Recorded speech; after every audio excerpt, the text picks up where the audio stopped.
So, happy holidays, everyone, and Merry Christmas if you celebrate the season religiously.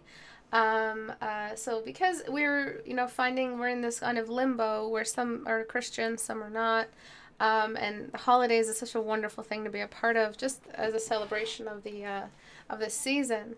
I want today to be about most the reason why this challenge was catered around general depiction or the pagan or the early age or the historical depiction of this season. It's just so that we don't exclude anyone religiously from anything. We're keeping it very general. So that's why the description for today's challenge was no religious symbols at all. No Christian related like Santa Claus or Saint Nick or some kind of Christian-esque symbol included in here. Even pagan symbols, I wouldn't really welcome them, like some sort of Saturninus. I don't know who the hell the name of that Greek god that or Roman god that is celebrated in this season. It's just a universal historical day. It's the solstice. It's the darkest time in the year, and everyone wants to put up candles and celebrate warmth and the sunshine during this time of year. So it's mostly about that. Natural patterns I'm going to be looking for. I'm not looking for Christian-esque or typical Santa, Western media Santa Claus symbols. So for the start of the day, what I wrote was, hey all, critique hours in 1 hour, so be sure to attend. I can't start the event too soon. By the way, everyone who doesn't have notifications on, even with those who have them enabled, are not getting notifications because YouTube is doing something. I don't know what it is, but a lot of you did not read or acknowledge the rules of the challenge, which is why I'm not going to be looking at your work. Some of you straight up drew a Christmas elf, like from Elf, or like some kind of really, really super Christmassy elf you'd see at the mall. What I wanted was something a little bit more with creative energy in it, some creativity, some originality. Those are the ones I'm going to critique today. If yours isn't looked at, it's possibly because you use some kind of Christian symbol or some kind of typical Christmas symbol. So I've been describing this challenge for a long time now. So I'm not sure how some of you missed that there is a twist to the challenge. It was written right up there. I'll read it to you guys in a second. But some of you have used like candy canes, Santa hats. That is not what this was about. It was about something a little bit more creative, a little bit more natural, like hippie Christmas. Just, denying the Western norm and trying to find their own version of Christmas, something like that. Announcements is where I had it. Welcome to this month's design challenge. None of you did the environment challenge, unfortunately, which is really sad. And I'll read through that as well. But you're supposed to choose one of the two to be due today. The elf design is very similar to our last year's concept. The elf design is a fully rendered, colored, standing character design in a vertical canvas, no background. The elf should be designed around their chosen task, including an active standing gesture, no T-pose. An example of some tasks or roles are Beastmaster, Groundskeeper, Gardener, Potion Master, Guard, Soldier Elf, Chef Elf, Carpenter Elf, etc. And the environment challenge was supposed to represent the spirit of the season in celebrating the warmth and the cold and the dark and the clashing of cool colors and warm colors, twinkling candles, indoor warm lighting, not Christmas lights, but candles or some kind of glowing bioluminescence in the natural world. Outdoor blues, drifting snow or windy snowstorm, clusters of elf people gathered around for warmth, like think Whoville, but on a more original version of that. And a warm market full of buying and selling, something like that. The twist to these challenges is to not use any obvious Christmas symbols of any kind. Imagine the holiday town is closer to a Yule pagan representation than any Christian or Abrahamic symbolism. This is set to challenge a student to use lighting in natural forms and patterns and to depend on simple Christmas decorations to complete the read of the environment. You have years and years and years of movie making and storytelling and children's books, designing the elf for you and putting it together so that the coiled little shoe they wear or the little hat or the ear size to the head size, that's all been done. So that's the challenge for today. So I'm going to go on and get started, but before I start on that, the Christmas sale, like the holiday sale week, it starts at the 23rd, Sunday the 23rd, the evening, and goes on to the 31st. It's the last sale of the season for 6 more months, and it's 50% off. I wanted to just give you a 50%. It was supposed to be 20%, 20 to 30%, but it's like the Portrait Studio has reached its final form, and I want to make sure everyone has it. It's going to be a good half a year wait into 2019 before another overhaul update happens or another sale happens. So for anyone who wants it to gift it, for New Year's resolutions, for any other kind of project that you'll be working on in the new year, now is the best time to have it. I don't offer promo codes outside of sale time. That's been a consistent rule since last year, because it's just way too much to manage promo codes and then expire them after use and all of that, and the store gets really, really messy when I have tons and tons of promo codes out. Instead, I host one sale, and the sale season is only in the holiday fall time. That's the only time I host consecutive sales, one after the other. In the summertime, things just go down, and we don't have any sales except updates and something like that. One sale maybe tops during the summer season. October is where it all starts again, so you'll have to wait for a while until you grab it. Thank you to everyone who's purchased it at full price. Thank you guys, even though I know some of you know it's already going to be on sale. And during this time, also other products in my what's it called, the store, are also going to be on sale for anyone interested in getting my brushes. The brush set's going to be on sale. Everything will just go down significantly in price, just so I could stay financially available for everyone. So let's get started. I'm just going to close this. I don't need anything else, do I? Nope. Okie dokie. So I'm going to start off with some of my favorite ones. So I wanted to take a look at this one. I really love this one because you actually went for like a marching band kind of Christmas elf type deal, but you have some candy canes. I understand some of you were reaching a limit in symbols, but this is acceptable without the candy canes. It would have been acceptable. I understand why the candy canes though, and it's a pretty universal pastry type candy, hard candy. I guess it's been, I'm sure if I look into it, I'll find like a 500-year-old recipe on how to make it. But again, it's with the symbols. Though I must say, you did not depend too much on media symbols of how this looks like. It looks like something Dr. Seuss wrote. He tends to give a twist into his own way of making things beautiful with removing all the glamour. He still keeps it beautiful. So I understand why you kind of had to use the canes, but you still managed like 80 to 90% of the rest of the design without depending on it too much. So you have the cute little vest, you have the nightcap or whatever that's called, I'm not sure, night hat. You have this funny looking trumpet. You have the feet, you have the tattered clothes as if they're kind of in the wilderness. They're really not that clean. It's kind of like a poor town full of lots of culture though. I really, really like it. I will talk about the expression. He kind of seems like he's scared for his life. He's playing the trombone or the trumpet at the, at the, what is it, at gunpoint. So I need to take care of that for you. Another one I absolutely love, two chubby boys today, is the guard. I love the guard. The cane candy, again, I understand, but it doesn't look too Christmassy in that it kind of reminds me sooner of some sort of Christmas touch in Alice in Wonderland than a solely Christmas environment. It has that creativity and it has its own thing going on. Also, I really love this little swirl. One really cool Christmas design I see in media is the funny elves that are ridiculous from that Jack Frost movie. They're ridiculous elves, and really the biggest charm about them, apart from their Santa suit, which we can't use. It's not the character Santa is in the movie, so I understand they could use that. But I love the shape language. I love their use of shapes. I love how they didn't depend too much on the symbols, the typical symbols like the curled feet. They're really useless. They don't really do their job right. They have like a Yeti or an abominable snowman as his main labor force.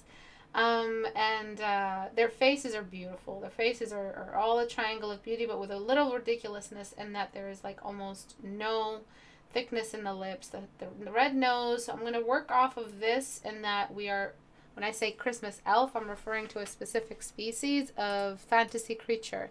So I'm still expecting the big head, all right? I'm expecting the big eyes. I said elf. I'm expecting the tiny hands and the tiny feet and the tiny legs and the chubbier upper body. I'm expecting big floppy ears. So that's kind of what I'm going for. You can still have variation in between them all, but technically they are all the same species. So that's what I'm going for. Another one I really, really enjoyed is this one because you use that shape language. He kind of looks like a dork, kind of like the, you know, the slow one. Maybe not. Maybe he is articulate.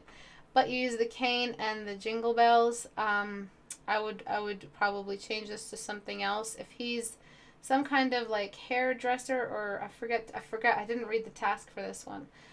You could probably have put something else in his hand to further describe what it is that he's responsible for in his role.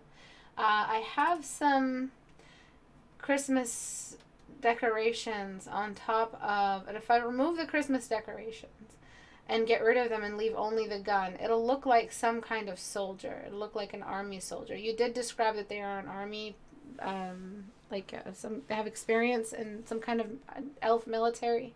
But honestly, apart from the cane and the Christmas lights, you do not feel anything in relation to Christmas in this design, which I may work on. I may have to amend that. For this one, it feels like a mom with elf ears just decorating a tree. I'd say this one is wonderful, but it just looks like some kind of Christmas queen elf character, not so much a character that is in charge of a task. I don't feel like her dress code is something that is a daily task and represent a task is something daily. Whereas a character who has a significant role to play or is some kind of debutante in her own story would wear a dress like this. So I kind of feels a little bit off as a character with a role. I wouldn't wear a gown to my daily task, do you understand? Even if it's supposed to be something magical, we're not feeling a task off this character. This, I love, love, love this one. I love what you've done here. We're feeling the Christmas season, a little bit on the red and the white, but that's good too. I still feel the Christmas season with the stripes. No basic symbols, a little bit of poverty in the patched up little glove. I love that. I love that you've given them personality. Maybe that's his favorite glove. He's always cleaned it up. Or maybe that's just his favorite design. I like the little leaf-like accents here on his collar. You've used some tools and symbols to represent his chosen task.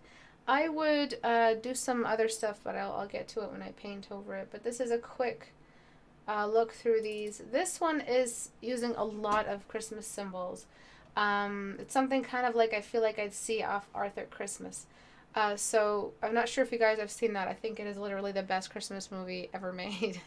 But it does use a lot of that simple Christmas symbols. And this kind of uses it. Also, my name is on the naughty list.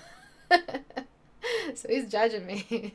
I like the use of shapes. I love the large telescope. I know that he scopes out naughty and nice for the list for Santa.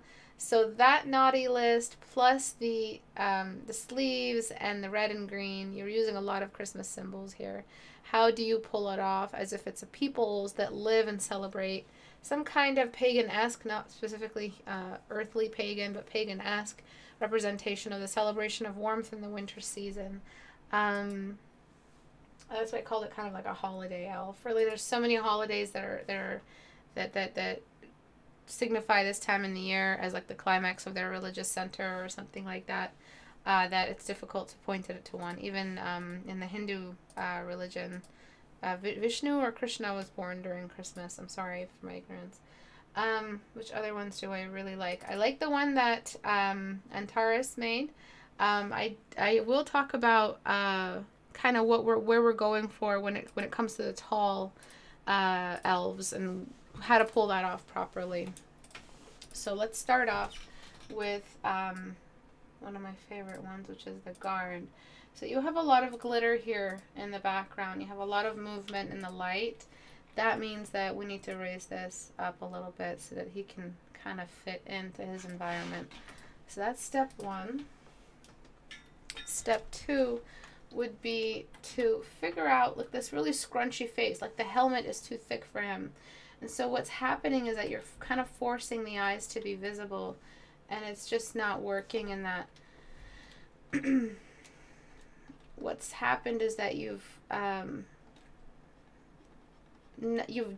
moved against what it is that you pushed for when you scrunched up his face in his helmet.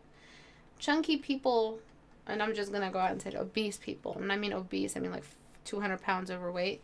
They tend to have this squint, and it's this obesity squint. I've noticed it, I see it, and it's just because the face has just too much fat in it. And that's kind of, I feel like, what you were missing.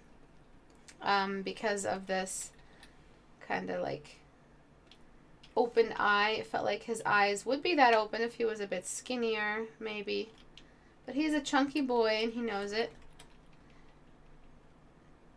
And he's a very serious guard. He's serious about his profession, but he's got a bit of kindness in him, which is why I'm throwing a little bit of the eyebrows upward. That shows a bit of kindness in the face when the eyebrows aren't naturally hanging too low. And I'm just going to finish up this rim light. Can you guys hear me okay? Everything is good? I kind of moved my mic to a new spot. I'm not sure if it's affected the way you guys hear me. I'm not sure what this bump is. I can't really tell if it's sourced from something that might have been my work. But he's got really nice round cheeks. He's a round boy. Thick boy. So cute. A little bit of light on the hood of the eye from that rim light. Okay, so he's got that going on. I like the size of his face. One thing that's happening a bit too much is the saturation in the face, because what we want to do is represent that he's out in the cold all day. So I'm going to desaturate his face. I'm also going to raise his face up. He's got a tan going on. I don't know if you guys noticed this, but it's because of your dark environment that he had that tan. So I'm just adding a little bit of paleness to his face. And I'm going to go back with one of these reds, something a little bit more cool. And using the color mode, I'm going to just throw in that. Oh, thank you so much, Soapy Bubbles. Thank you for the promoted post. I'm going to just add that redness to the nose, just to show that he's touched by the cold a little bit. He's a little bit chilly. And from a distance, what I'm going to do is just bring in some of that universal light, that white bounce light, just the ambience, not direct light. And I'm going to throw it over the face just to add that dewiness to his skin, just to show that he's alive and healthy. He had a big breakfast. Okay.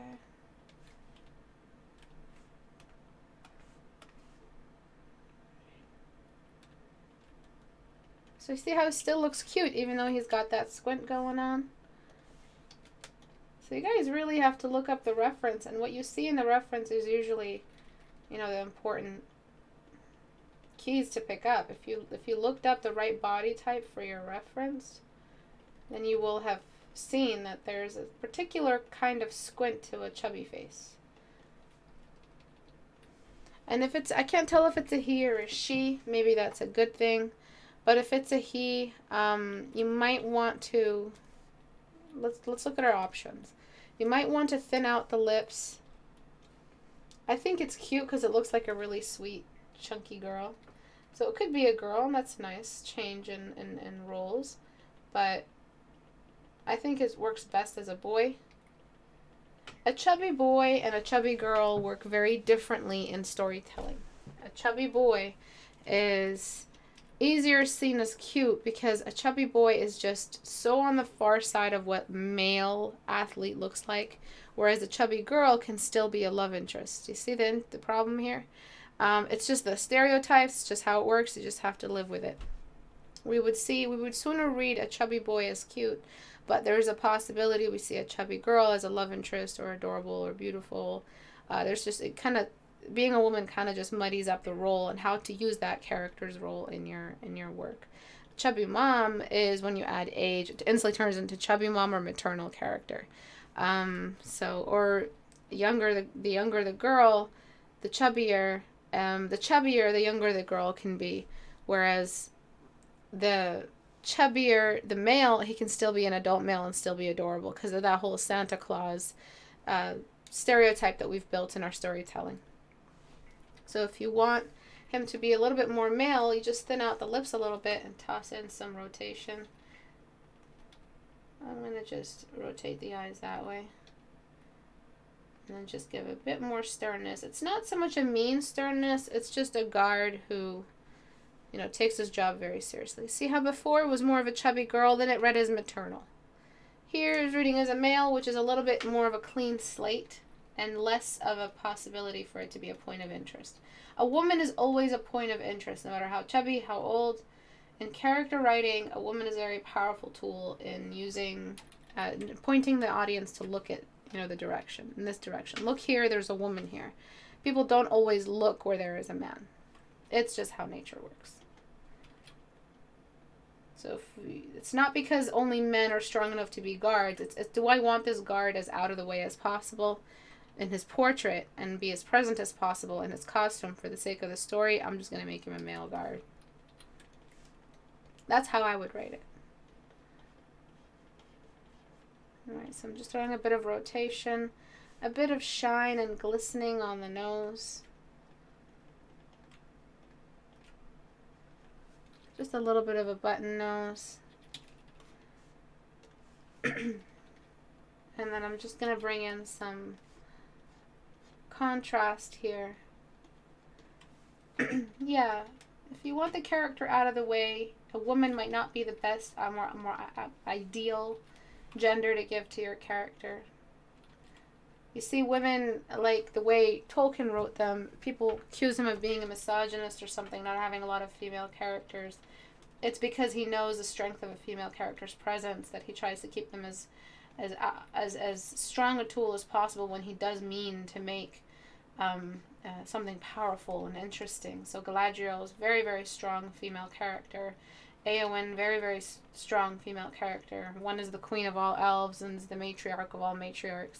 And one killed, I want to say the Lich King, but it's not. It's the king of the Nazgul. I forget his name. I'm such a shameful Lord of the Rings fan, but I forgot his name. God, the Witch King.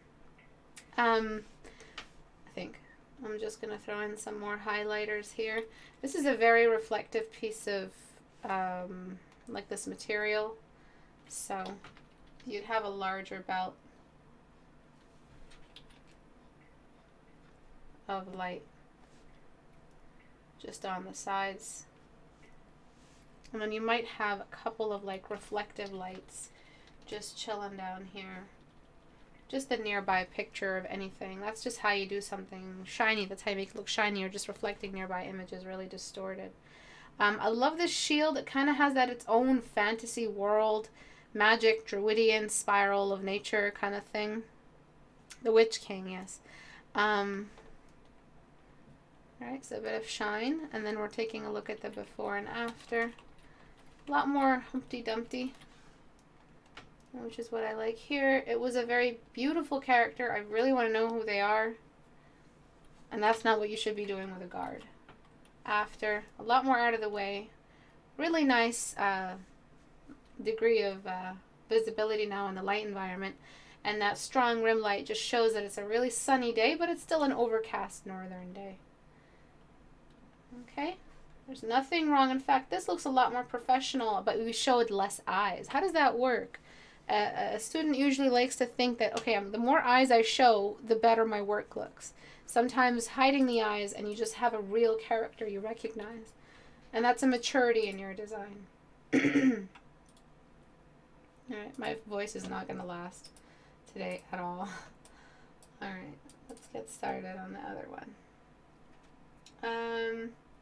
The elf I really want to try, the chef elf. I'm going to go for this one. So for this one, just so he doesn't look like he's playing the music at gunpoint, what I'm going to do is add a bit of happiness to the face. So happiness starts in the eyebrows. The eyebrows, you know, this explosive emotion, this pure satisfaction, you're so happy to be there, happens in the eyebrows right away. You want to see as much of your environment as possible. All right, that sleepy eye, the kind of fear and the fatigue feels like, I mean, I don't know, it's getting a bit dark in my mind, but like never mind, I'm not going there. But the fear in the eyes really needs to go. And I'm going to be bringing in a squint in the eye to show that it's not shock open, but jovial open. A lot of you have misplaced your expressions today, so an expression sheet should be your New Year's resolution. Istebrak, what should I study over the holidays? Study some expressions to get you into some stronger language with your storytelling and portraits for the new year. Simple as painting a front view 14-day challenge, copying it 10 times, copy pasting it 10 times, and editing with a photo reference of some kind. The expression of the copy-pasted default that you painted front view. And then under each expression, write the name and post it, and we'll do an expression challenge the first day we come back from the new year. Because that was one of our biggest problems. One thing that people do when they trumpet is their eyes kind of cross inward. Have you guys noticed that? So I'm just going to try to cross them inward. You know what? I'm just going to leave the eyes open and I'll repaint it myself. This is going to be tricky. The eyes are pretty. You really did a great job with painting them, but I just want to...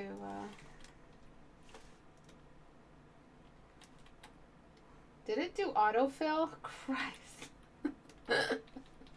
It did it again. Made it look like it was a hollowed out eyeball. Good God almighty. So I'm filling in the eyeballs again. But it's a happy trumpet blow. It's not going to be a really like angry trumpet blow. I'm trying to decide how I want to do this. So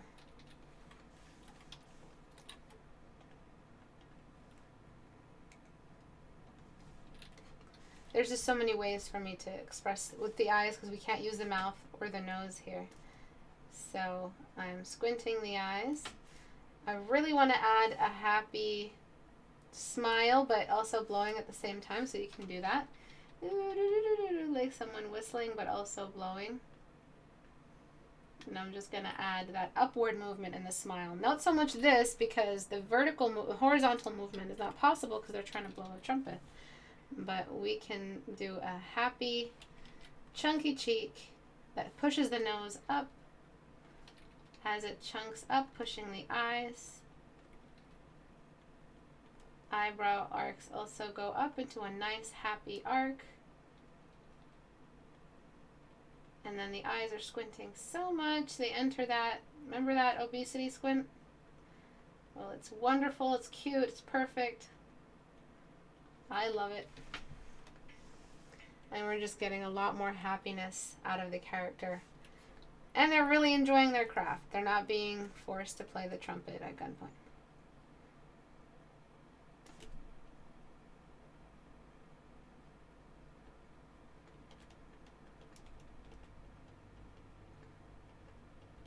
Alright.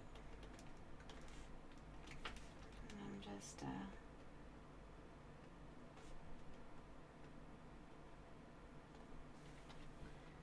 trying not to make them look ridiculous with the squinted eye. I mean the crossed eye. This is a female character. She's starting to look like a very fun maternal character. But if she's younger, that's okay too. It reads as that as well.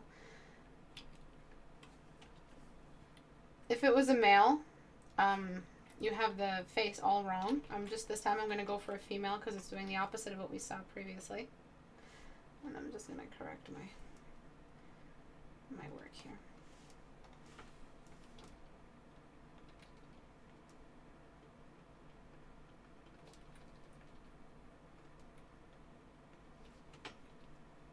if she was really going for the trumpet blow, we could cross the eyes and strengthen the eyebrows down.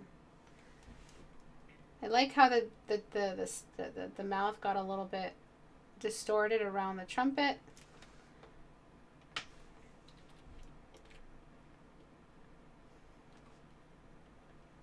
And I'm just adding a little bit more squinting and all that happiness. This lower eyelid area is starting to look a lot like a dark circle.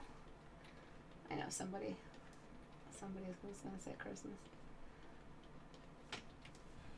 And I just need to erase that dark anemic circle around the eyes.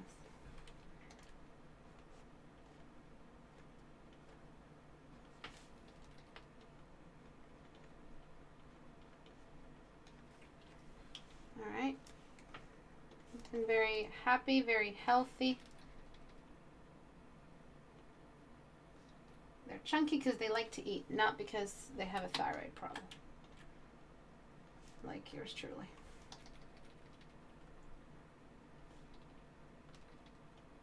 Alright, the eyebrow, the crease, sorry, is what's making her look a little feminine. And that body type is okay. I've seen women with that kind of body type. Usually they have the apple body type, but this is good too. They're very, very happy to be trumpeters. Another thing that made them look like they were trumpeting at gunpoint was the shoulders. The shoulders didn't look very happy. It should mostly be the forearm that's carrying the trumpet or the horn or the whatever it's called.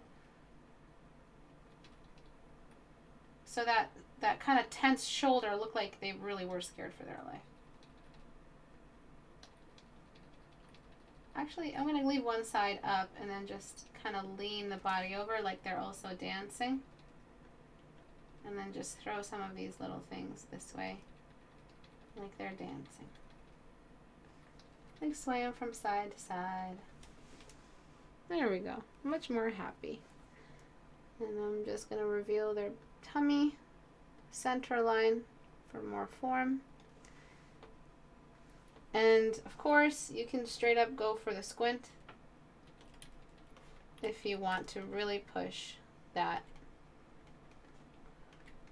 I'm sorry for the really messed up squint. Give me a minute.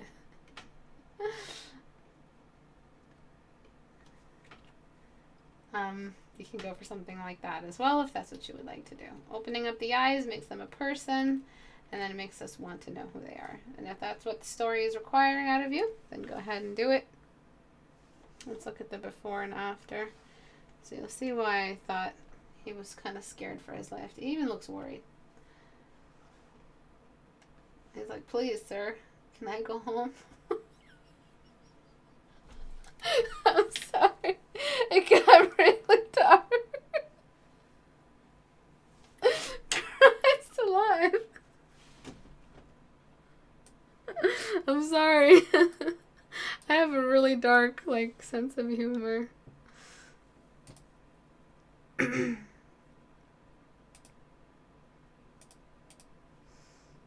Okay. Same thing with the nose. A bit too much darkness on the nose. I would love for you to just put in some pink there. So color. Just put some pink there. He is kind of blowing the horn, so his whole face must be red. And so the way we can do that is lightening up this darker area. Throw in some bounce light because of that chunky undercarriage. And just bring in that redness, actually, and just throw it anywhere. Right along here. He's kind of playing his heart out. You have a lot of darkness around the eyes, like a lot. I'm not sure what challenge you were a part of. I'm not sure what kind of character you enjoy drawing the most, but you really invest a lot of shadow around the eye socket, more than necessary, and you end up painting a villain. One thing I want to redo, you guys, all right, everybody listening, one thing I want to redo in this community is the villain challenge. I want to retry that. I want that to be our first challenge back in this year. Everyone design a villain. And I'm going to actually try to write a narrative for you this time. but I'm going to keep in mind a lot of creative writing principles as well. And I really want you guys have improved a lot since the last villain challenge. A lot of new members, dedicated members, who really want to try, new challenges and dress up their portfolio with some interesting characters. And a lot of you are always accidentally drawing a villain. And that's because you keep using these villain type character features. So I will probably assign the villain challenge again. And I'll have you guys rewatch the villain design critique hour so that you can pick up on some of the really, really important notes from that. And a lot of them are being used today. The dark circle, the dark whites in the eyes, the lack of light in the eyes. Just a lot of stuff you guys are reusing. Let me raise the light environment now. Long overdue.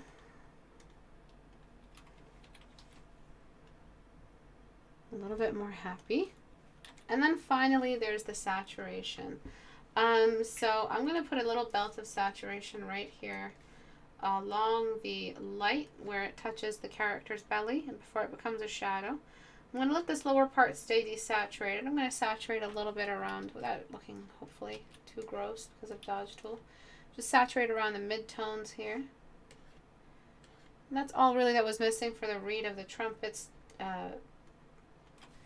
texture. I'm going to saturate from a distance. You see, saturation is different when you read it from a distance. Around the character here.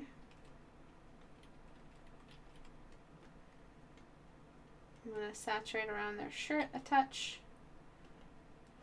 And then the candy canes. Alright. One more quick look at the before. Before, you guys need some expression challenge in your lives. After. I would even make it lighter in the background. That's not enough of a difference for my taste.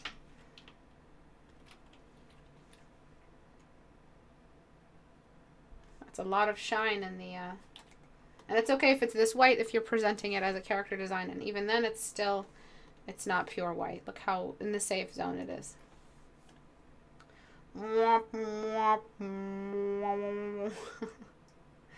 And then after, a little bit more happy and fun. I would raise the saturation on these if you'd like to push that, but I like the tattered clothes. I know it's not tattered. I know that's just the design you added, but I really recommend you tatter it up some more so it does read as a poor town, but full of honest folk just celebrating something for this season. Okay, let's move on. Thank you everyone who's sending in those little promoted posts or the promoted comments. You guys are very kind. Thank you. Let's take a look at the naughty list. Actually, let's take a look at this. I'll get to all of them eventually. I'm going to try to do them all. For this here, what I'm seeing is an old man who is just simply a court jester. Jester. Apart from the ears, which you force some subsurface into, even though it does not work. There's nothing telling me that he is an elf. He also has sunken in eyes, so he's very, very skinny and sickly. And again, we have this villain type of read. How do we make his face more friendly? Because his face right now is not friendly. Kind of looks like a very sick man. Or a character that just wouldn't be in charge of making people happy. I think he feels more like a character who would be a face of a sage or the face of a wizard. Alright? By the way, you know that like those memes where it's like the, sorry for my language, but the fuck me meme? It's just like, oh, fuck my life type of thing, and the eyebrows are just up. That's the kind of pathetic, it's the patheticness. So you can do an expression challenge, and then you can do a character stereotype or character role challenge. The pathetic character. Usually pathetic characters are always feeling sorry for themselves, and they just have this like god-awful constant expression of sadness. Usually when someone's crying, this is the saddest gesture I've ever seen in my life. And that's because his eyebrows weren't really moving in completely in the movement for jovial. He's singing a lovely ballad about the season, and everyone is gathered around him. Someone who's trying to cheer people up, someone who can cheer people up, someone who has a knack for it and chose it as their life skill, is usually has an eyebrow before it starts to look like that guy from National Treasure, though. So make sure that eyebrow doesn't go too high. So I'm just trying to. This expression is such a difficult thing to master. And then a little bit of innocence on the inner eyebrow. Alright, but that's the eye socket that's killing me.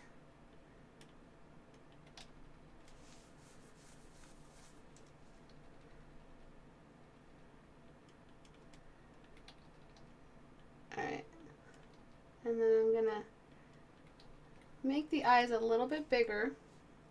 What's another really, really masculine-esque thing that has been added to this face that anyone can identify? Can anyone identify it before I start correcting it? So what's one thing that's keeping us from seeing happiness in his face? So I enlarge the forehead. Alright, do you see how he looks like he's in pain? Oh, she's hers! To happy Christmas, Christmas time. Christmas time is the best time. Right, so eyes larger, eyebrows more happy. Alright, what else? No lips, big ass chin. What else?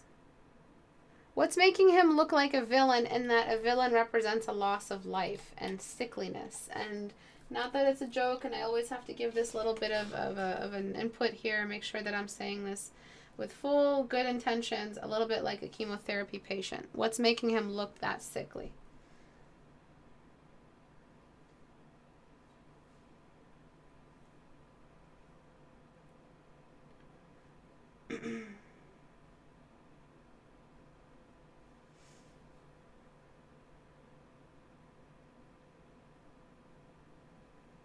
Large space between the nose and the lip. It looks like he has a cold. His mouth, paleness. Paleness, yeah. Lack of color, yes.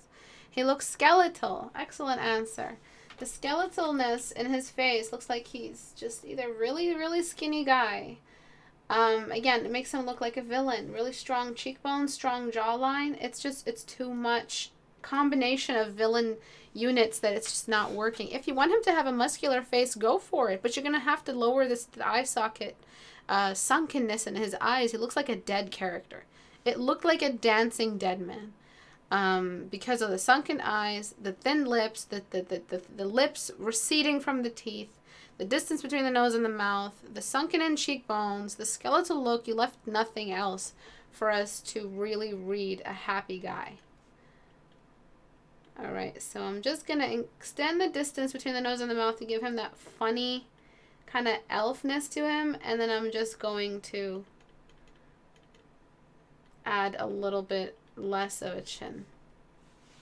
I don't know about the nose. It's not final. I just want to take away. The lips shouldn't stick out that much. It's part of the reason why he looked skeletal. The lips should have, when you're singing, la la la la la la la la la la, you know what, I'm just going to go on video and then just try to do this for you guys. Because I need to see my faces referencing. In a second though. When we're laughing and we are, I'm just going to check with my Google Hangouts. Okay. So just to be 100% sure.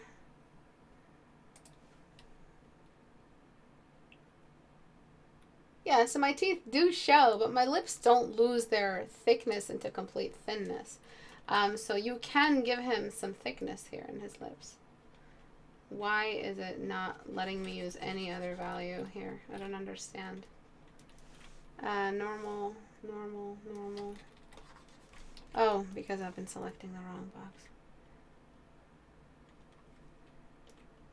Okay, so this is going to be a bit tricky. bit. Ugh, for the love of God, Photoshop, why aren't you saving my goddamn keyboard shortcuts, you overpaid sons of quacks. Alright, so honestly, first thing I'm going to get rid of is just this sunken in eye socket. Alright, I'm also going to bring in some dark spots. The washed out look is because he's just got no hair left on his face. The black, it brings in a lot of life because it's pigment. Pigment is health.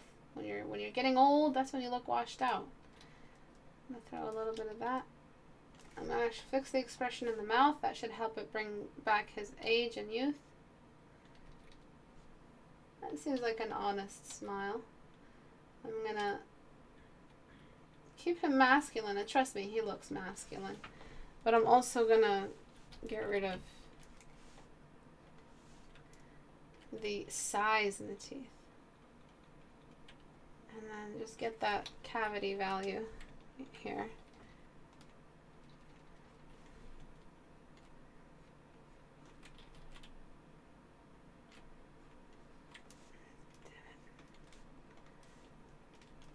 Really? Really? And then just bring in some kind of redness on his tongue. Like, it's his tongue. Why did his tongue have to be gray? You really didn't give this guy a chance. And then the lips. Not that important once we get rid of the size and the teeth. And you could have just made his skin, instead of leathery and wrinkly, you could have just given him a simple large brush drop in value to show the smiling cheek. Okay, the expression matches the gesture, and he looks less sickly. And you'll see in the before and after, it's going to be one of our biggest ones. You guys will see how incredibly important it is for you guys to start doing some gesture studies. His face looks a little washed out because there's just not much color going on. You know what I would do in your case? I would make it like a colored elf. Because you are already at a position where you've just kind of had trouble doing everything else, I would make it like a blue elf. I would do something with it where it's a completely new species and you're not responsible for, you know, you can make it a red elf. You can make it an orange elf, something a little bit more yellow. You can make it a palish white elf. As long as you're bringing in some kind of accent for blush, like something purple, straight up purple for the nose and mouth. Or you can go for purple skinned elf, you know, which looks a little cuter, and with those pure pink accents around the nose. So color, it's right there, right beside it. It's a little bit luminescent right now. That's because I'm trying to just do this really quickly for you. Okay, so if you don't want to go for the skin tone looks extremely green now that we've looked at all those purples. So what I'm going to do is I'm just going to shift things over into some blush. Starting off with saturation and then shifting over into the reds. That should really help his skin tone. Maybe darkening it a little bit and then using a universal light source, like a pure warm yellow. The sun still comes out in the winter. One of the most beautiful things is the sun on snow. It's not exclusive to summertime. You can still have a lot of sunshine. And you bring that out. Now that we darkened his skin, the highlights will actually do something instead of just overtaking the painting. So we just think about all our anchoring light spots, dark spots.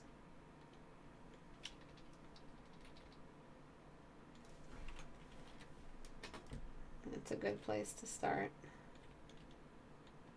Correcting some of the overexposure here and bringing in some more universal values. The ear is too red. I'm just going to bring that down.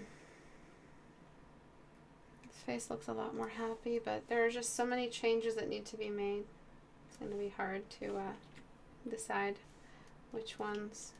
Let me start by changing the background value. Alright, and then inverting, select inverse. Let me start off by saturating. I'm not sure what you're doing here with this multicolored watercolor look, but you need to choose at least one color that's solid. You can't have this solid, I mean, a non-solid washed out look everywhere. I mean, you can do it for the pantaloons, you can do it for the golden-esque areas, but you cannot do it everywhere. You have to decide on some areas as a solid color. There's nothing wrong with that. So also you are not respecting your light environment, and you're not respecting your core shadow. Where's your light coming from? What are all these highlights on this side if the light's not coming directly from above, but this part is dark? If the light is coming from the same direction casting this hair, then it should be light here if this is dark down here. You have no continuity in your lighting.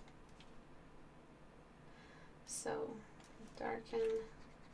I'm just going to try to introduce one color that's just solid throughout. It's going to make the painting look great. And then lighten. No, I'm going to leave that alone. Lighten with the same saturation, right? With the same value.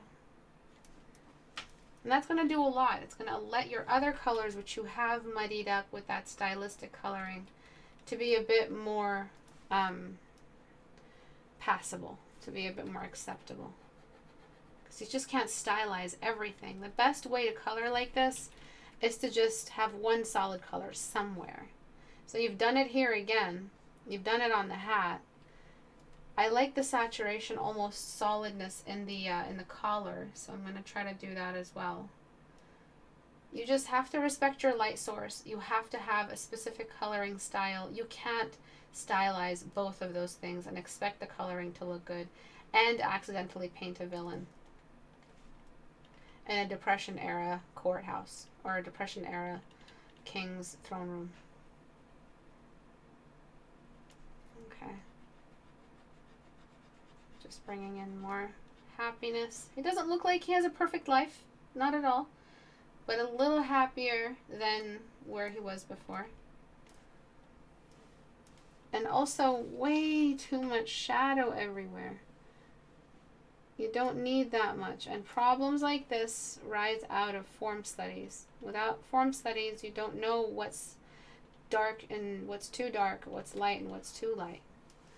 So a little bit of solid color, not even responding to any specific light source. We're just leaving it solid and a little bit stylized. Because we can't stylize the way we color, and again, and then stylize the lighting and then mess up the face to be a completely different character. Another thing you can do that makes him happier and more fun is to enlarge his head and shrink his feet. But apart from that, it's a definite improvement from where he was before. I look like an old man, kind of starving. No, not kinda. I'm not going to be nice about it. Extremely hungry man. With a little bit happier. And just imagine with how much more, with a bit more drawing, how much more life he can bring back into his face. So there's the dark spot on the mouth that we still have use of. That's just a placeholder right now. Remember, no silly little lines everywhere. And then we have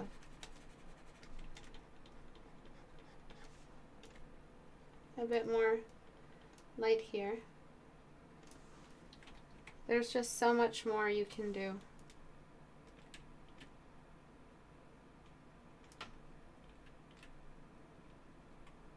If he's old, I guess you can bring in a wrinkled line. A little bit more light on the upper eyelid, light under the eye. Okay, so before, way too much shadow. It looked like a commentary, like a satire on everyone is like, didn't look like it was about Christmas. It looked like it was about someone who painted a self-portrait, and they're like the jester of a courtroom, but they know that king is horrible to his people and starves his people and doesn't help his people, and he's a fat king. But oh, I'll dance for you. I'm starving. and I'm hungry and I'm tired, but I'll dance for you. It was very, very dark. But now, look, even if we saturate it more, actually, let me raise the levels. No, that's too much. Let me raise the levels a little bit, and let me saturate just a touch more, and it's still acceptable because we're talking about a guy jumping around and playing games, right? Now compare the two. All right, what happened? No, I wouldn't say it was oversaturated in any part of the paint over. I think it's perfectly saturated right now, considering his choice of job. Okay, any questions? Can have the mouth surround. He's definitely about to sneeze. I think his lips would pinch in the corner more for a smile. Yeah, he does look like he's about to sneeze. I think that's because I raised his nose up. Good observation. I raised his nose upward and something like this. About to sneeze. Maybe, yeah. A little bit more happy. Okay. In Soviet Russia, jesters cry. Oh, beautiful job. Thank you for working on this. I know there were a lot of corrections. Don't feel discouraged because there were so many mistakes. Really, it's stuff you can fix. And now that they've been fixed, you know exactly what to do and why. The why is the important thing. Let's move into the chef. Again, with the dark backgrounds, gray doesn't have to be a dark gray. If you're painting an elf, try to lighten up a little bit. No pun intended. All right, so I've lit up the background for a lot of these so far. A lot more happy. And then select inverse. I'm going to selectively saturate. So that will be the collar. I'm going to try to make that a little more green. He's kind of like, he's got gardener in him. He also loves his herbs. That's kind of what I'm feeling off this guy.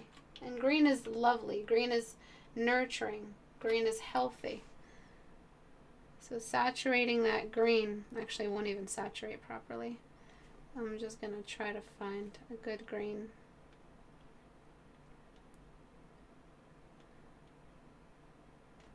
To use here. Might not work, but I can adjust as I go. That actually really, really wakes up the scene. I'm going to make it a little more blue and a little darker. That was very nice. Kind of woke him up a little bit. And I'm going to try to use that same green everywhere else.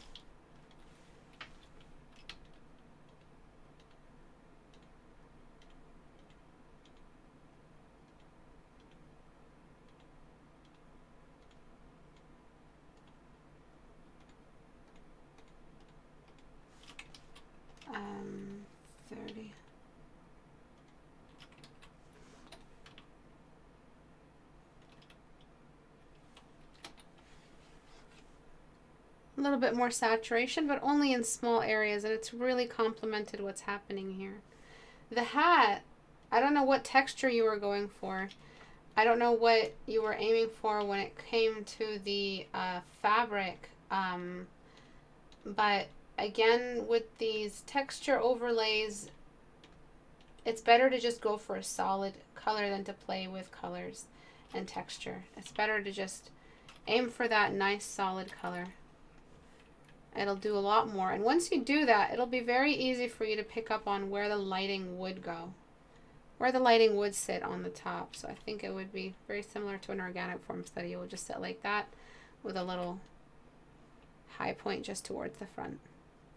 I think the way you drew the hat as well is not bulky and geometric enough. The fabric in these hats is a little bit like bulky. No, it's not bulky. What is it? What's the term? Stiff. It's like a stiff fabric. It's like more like a canvas. So I think having a couple of squared edges on the character will kind of respect the fabric a little better. Not sure what size this is, but I'm aiming toward a point and trying to represent that point. here.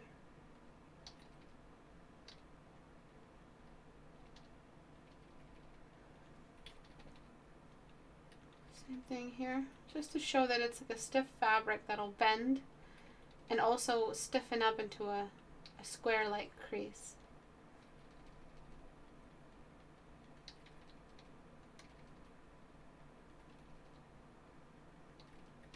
And then all of these little lines should follow that, instead of it looking so organic. And that way now you have a crease for a shadow to sit on.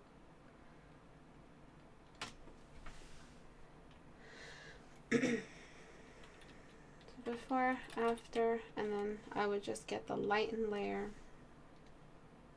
filter. Oh, no, I didn't mean liquify. Lasso tool.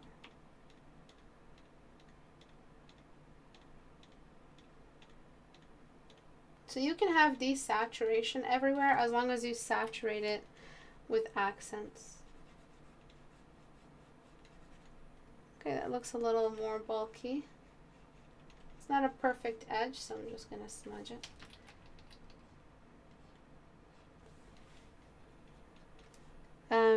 I also don't know how chef hats work, essentially speaking. So I think this would connect this way. Looks a little bit more like a flopping fabric, but if you did the little indentation, now you're making it look like heavier, thicker, round fabric, which isn't going to work. Because you're using round everywhere else, using round on his face, around his nose, around his ears, around his mouth.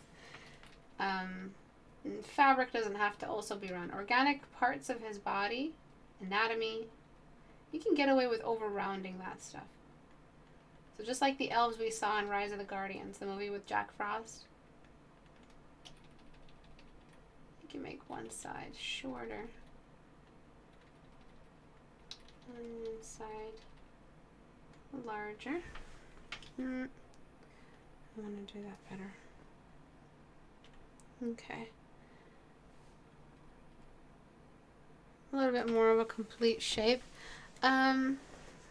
I think it would have been better to go for a typical chef hat, but that's okay too. One thing I wanted you to do is, actually what I'm going to do is just grab the whole hat.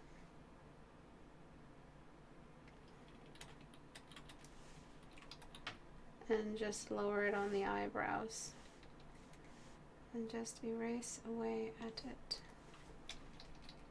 So that the eyebrows are on top of the hat. Just something cute to kind of show off, you know, the importance of the hat as aligned with his eye line. It's a big part of his character.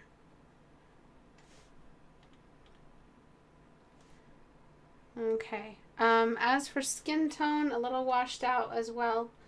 Excuse me, I would shift it over into some pinks, redden up the nose and the cheeks.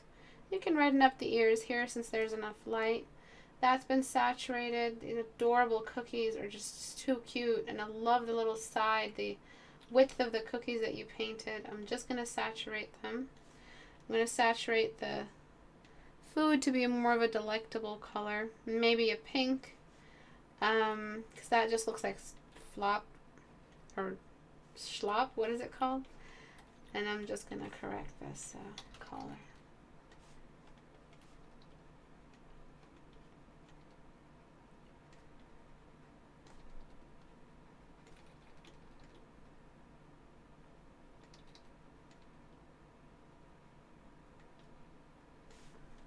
Okie dokie. Any observations?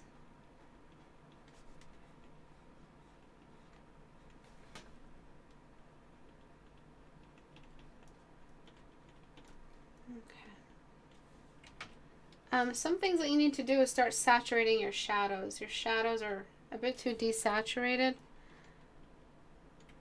His nose doesn't have to be red. I mean black. It can make it a little bit more red. I'd recommend you saturate the hair because that's pigment. Purple hair is not something that isn't acceptable. It's definitely not something I've seen on elf designs, multicolored hair. Maybe I've seen it, I just don't remember, but I don't remember it, so it must not have be done that much. I love the worn out, oopsie, the worn out apron. So a little bit more bright with the colors. And I think that was the biggest part. I love the expression. I love the gesture. Definitely one of the more spot on pieces today. You're drawing an elf, so brighten it up a little bit. Just think saturation. There's nothing wrong with it. And you can mess around with this collar. This collar is probably the most interesting shape you have in this entire setup because it's so different from the rest. You can really mess around with it. I would raise the saturation and just go around till I find a color that I feel like suits this piece. The green was beautiful, but I think a pink would look really pretty on him. Not something too washed out. Okay. Flatten. Any other questions? Gruel. Yeah, thank you. Done. Not done. Actually, let's do Antares's. So the thing with yours, you kind of took it to another level in making him really human-esque. He has a lot of white on his character, a lot of shine in his outfit. So make sure that you guys are brightening up the scene as necessary. Okay, so his hair got caught in the...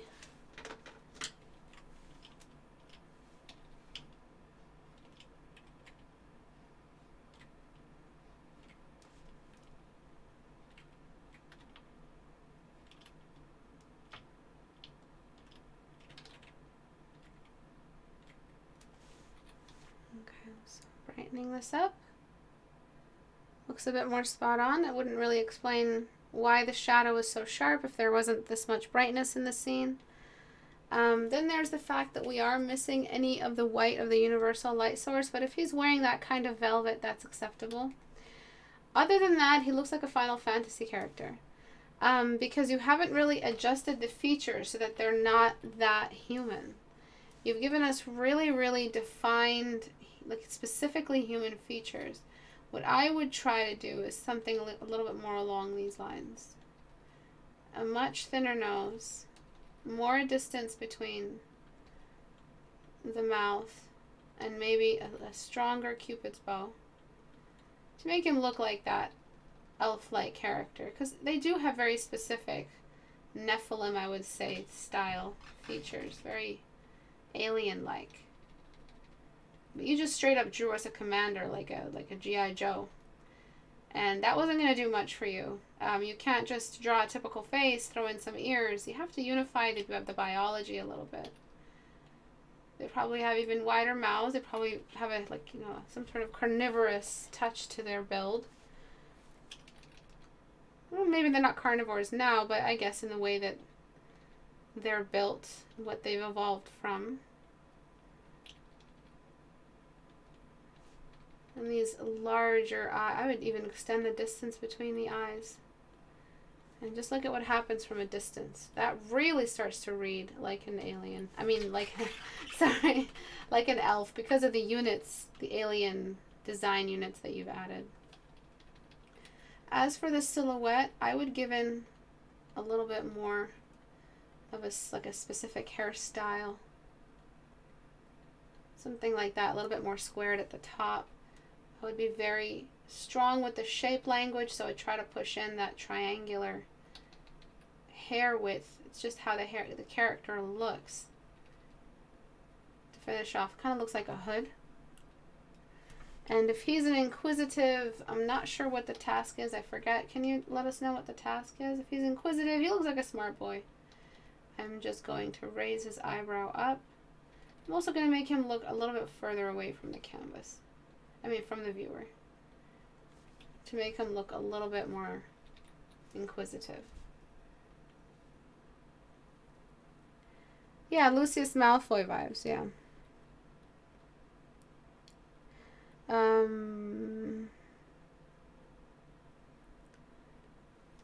a little bit more that way. And then, what else would I be adding? I think that would be it, really, as far as I can tell. His task is letter reader. Well, we'll see. So we have the before, kind of like a commander, friendly boy, very human, very Disney human. Kind of looks like Michael Fassbender. I wouldn't be surprised if you used Michael Fassbender. He has those kind inner eyebrows that really read here, as well as the nose style, nose width to eyes, mouth shape and size, and the jawline. And here he kind of looks a little bit more like an elf. Ears are a little too saturated, I think. You're going for a half red. You're going for something in between red, where you went for red already everywhere else. If he's a tiny guy, if this is the letter opener and he kind of uses it as a blade, so I've lowered down the saturation in the ears so that it's just nowhere near red. We already have so much red. But yes, if we have this large blade that's a letter opener, maybe he has a very, very large magnifying glass that he just stands in front of. So he's actually tiny. He's a tiny boy. So this would be a monocle that he's holding. And that would actually give us a bit more of a fun instrument. If this is the magnifying glass, then I guess you can just do it like that. But we would have a second little tool to add into his silhouette that actually makes him look really cool. Can be, depending on how small he is, you can adjust as you go. So to us it's this size, but to him, because he's so small, maybe it's this size. And he just walks around with it, kind of hangs off his chain like a shield. And then you've got your staff, or your letter opener, which you can just correct and remove this part. I didn't use reference, but part way through I was like, damn, this really reminds me of someone. Then I suddenly clicked. Oh god, Fassbender. Yeah. If he was small. Yeah. Ant-Man, elf. Okay, so the light environment problem. The sharp shadows make no sense without the light environment being brighter. And then the human-esque features. He looked like an innocent, sweet dad. Here he kind of looks a little bit more similar to what he's wearing. He's very Slytherin. Which the dress code that he's in is very military as well. Very kind of imperial. And the color coding, the fabric quality, the saturation. He's rich. The gold. He's respected. He's not a poor man's letter opener. He's the king's letter opener. He's the king's, vizier. I'm not sure if that's a wazir in Arabic. He's the, he's a person of standing in the court, of royal standing. He looks like a snack. I just did that for you, Tyler. But yeah, he looks too rich for him to, be a lower end character. So that's why I would go for that really regal face, less of a poor man's face. Thank you. Thank you all for your hard work and amazing work. You almost succeeded in getting me drawing again. Oh, no, don't say that, Jeebus do. What would Jeebus do? Yeah, what would Jeebus do? Would he give up on art, or would he keep going?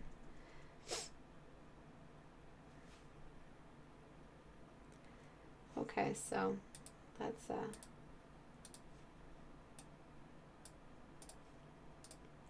let's move on to this one. So I again, with the dark environment, I don't know why you guys are doing this. Let me see what I can do.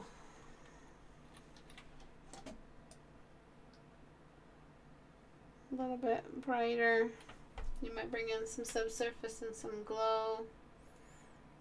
A dark scene that goes all the way dark. You might be able to really, really nicely mess with the rim light. on the edges. It's hard because like a snow globe type style. She kind of just reminds me of like a royal lady or a queen or some kind of sorceress. I'm just looking at the navigator here. Alright, so it's just all shadow on this half except for the light. Just a bunch of rim light. Kind of like pulling her through out of the shadow. Alright, so we're still respecting our light environment, but we're bringing this in. And we can still bring in saturation. This is just for delivery. You got the challenge all wrong, I think. And it's just for the sake of the delivery right now. Just whatever it is you did finish, I'm just helping you decide on where to take it. But as for how you did it, how you pulled it off, it's so far off base. It's just a really pretty elf princess. It's not a Christmas elf. You've just put a dress on and some ears. Apart from the ears, it really just looks like a pretty drawing. Okay. Oh, she's just sprinkling the salt. My bad. Alright, and I'm just going to saturate all shadows. Just because we're in shadow doesn't mean we don't get to saturate. You can saturate the hell out of shadows if that's what you want. Okay, anything with light on it. I mean, that's something we can do with the painting. That's a direction we can take it. And then you can bring in some extra thing. You know me, I always go for blue glow. Over here to help illuminate the darker area. So we brought in a bounce light of some kind, as well as a complete wash in the color. Oopsie.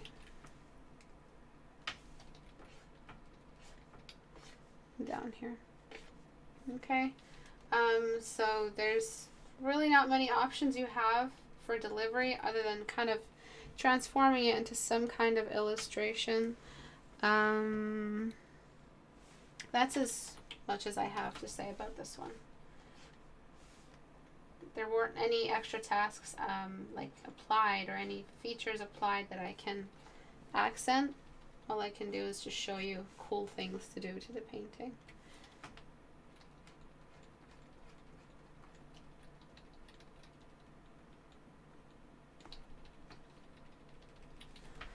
Okay, so the blue, I mean, it doesn't have to be completely black in the background. Select inverse. It can be a bit more of an actual wash color that we're seeing here, something more nighttime-y. Okay, so it can be like an outdoor Christmassy thing.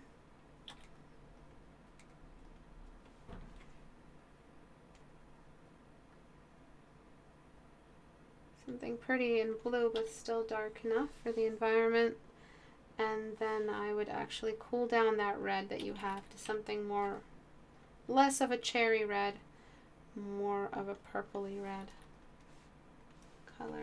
Select. Oh, whatever. I don't need it.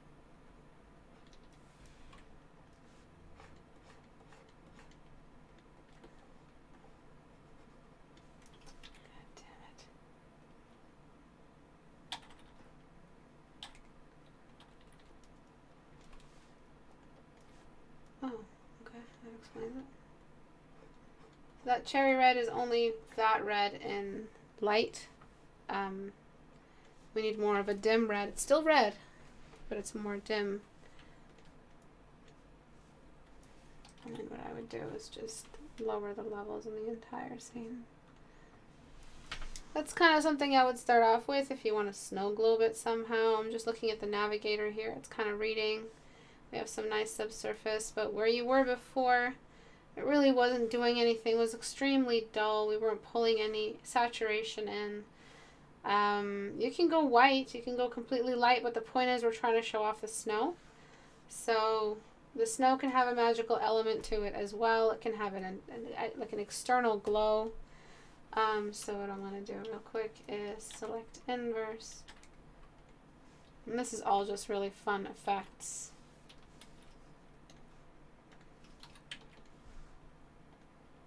So don't mind the crappy lasso tool, but outer glow should help me kind of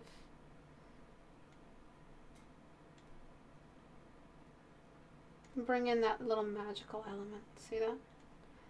Make it good into the whites.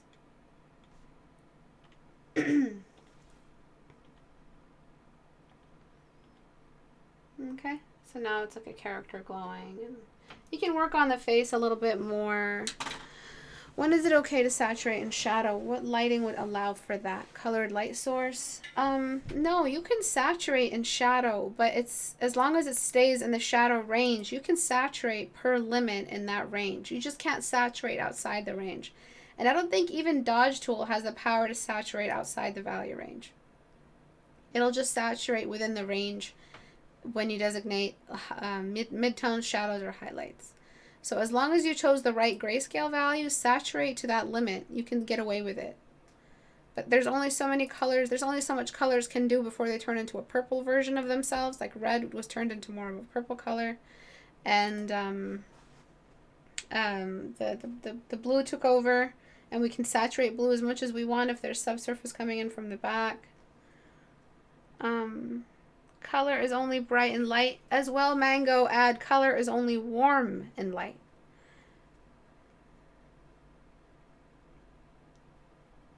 Yeah, also the detail in the irrelevant places, yeah. Okay. It might be out of time now to look at any other ones. For this one, you have a lot of proportion problems and rotation problems here. You really need to get in. Your New Year's resolution should be to master a 3/4 view and a front view. Beautiful story, though. I love how she tends to the pines. She does look a little kind. So the expression is there, definitely. Eyebrows are a little too low towards the bottom. Same thing with this character. Really, really dull greens, dull background value. Please remember, when I say grayscale, no background, I mean you still have to apply the light environment. The Christmas lights are not acceptable for the design today. For this piece, a lot of symbols, dark environment. He does look like he'd be in a dark, murky office, but you use the naughty and nice list. These are typical symbols. When I say a northern holiday elf, I mean that you have to expand your mind a little bit farther than an elf in service of Santa. It can be elves in charge of some kind of winter, like in the way we see in Tinkerbell movies, which are my favorite movies ever. The elves are in charge of bringing in winter or bringing in summer. They actually paint the dots on the backs of ladybugs, or they turn all the leaves and they actually hand paint the leaves darker. Or they help a leaf drop from the tree. Like they have actual physical tasks in the way things move in the world. So when I say a holiday elf, they can be frosty elves. So no one went for like the snowflake elf. The elf in charge of evenly distributing beautiful snowflakes. And they're in charge of just deciding where the snowflakes go in the best way.